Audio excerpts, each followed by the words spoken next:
నల్లపరెడ్డి ప్రసన్న కుమార్ రెడ్డి గారు బలిసి కొట్టుకుంటున్నారు అనే ఒక దుర్భాషమైనటువంటి ఎవరు సమాజంలో మాట్లాడకూడనటువంటి ఒక భాష సినిమా ఇండస్ట్రీ గురించి మాట్లాడాడు. బహుశా ఇది ఆయనకే వర్తిస్తుందేమో. వాళ్ళ నాన్నగారంటే ఎంతో రెస్పెక్ట్ ఉంది, మాకు ఎంతో గౌరవం ఉంది. ఒక కట్టుబడి నిజాయితీకి మారుపేరైనటువంటి నల్లపరెడ్డి శ్రీనివాసరెడ్డి గారి కుటుంబంలోంచి వచ్చిన వ్యక్తి మాట్లాడిన మాటలు చాలా అప్రజాస్వామ్యకం. సినిమా ఇండస్ట్రీని అవమానించి మాట్లాడటం ఆయనకి ఇది తగదు. రాజకీయ నాయకుడుగా ఆయన ఏం చేసుకున్నా తప్పులేదు. ఎవరు ఇక్కడ బలిసి కొట్టుకోవట్లేదు. ఒక సినిమా నటించాలంటే 100 అడుగులు రోపు కట్టుకొని ఒకసారి ఆయన రోప్ మీద ఎక్కి 100 అడుగులు దూకితే ఎవరు బలిసి కొట్టుకుంటున్నారో ఆయనకు తెలుస్తుంది.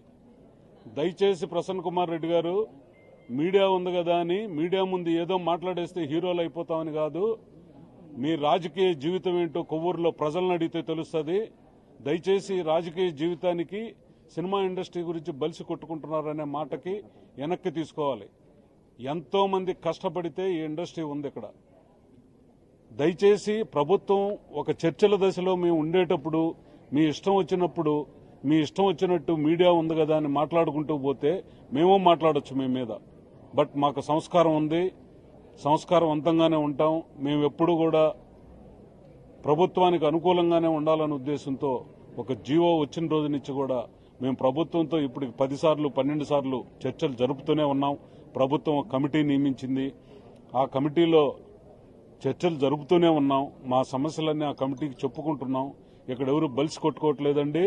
ఒకవేళ ఉన్నా అది మీకు వర్తిస్తుందేమో, మీరు దానికి వర్తిస్తారేమో, బలిసి కొట్టుకునేదానికి మీకు వర్తిస్తుందేమో. ఒకసారి ప్రసన్న కుమార్ రెడ్డి గారు ఒకసారి సినిమా షూటింగ్కి వచ్చి సినిమాల్లో కష్టం ఏంటో, షూటింగ్ కాడ డైలీ ఎంత ఖర్చు అవుతుందో రండి. నా సినిమాని షూటింగ్ జరుగుతుంది, 10 రోజులు మిమ్మల్ని నేను ఆతిథ్యం ఇచ్చి తీసుకెళ్లి నేను పెట్టుకుంటాను.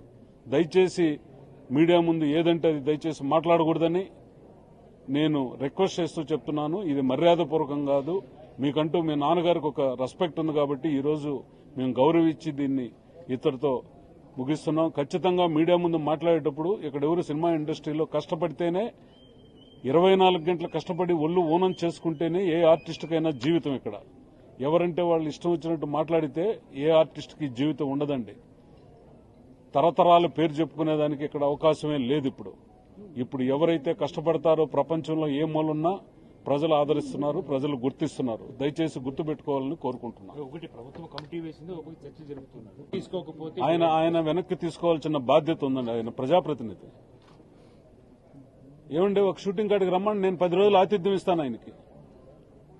నా సినిమా షూటింగ్ కాడికి రమ్మనండి, 10 రోజులు నేనే రూమ్ ఇస్తాను, కారు ఇస్తాను, వచ్చి చూడ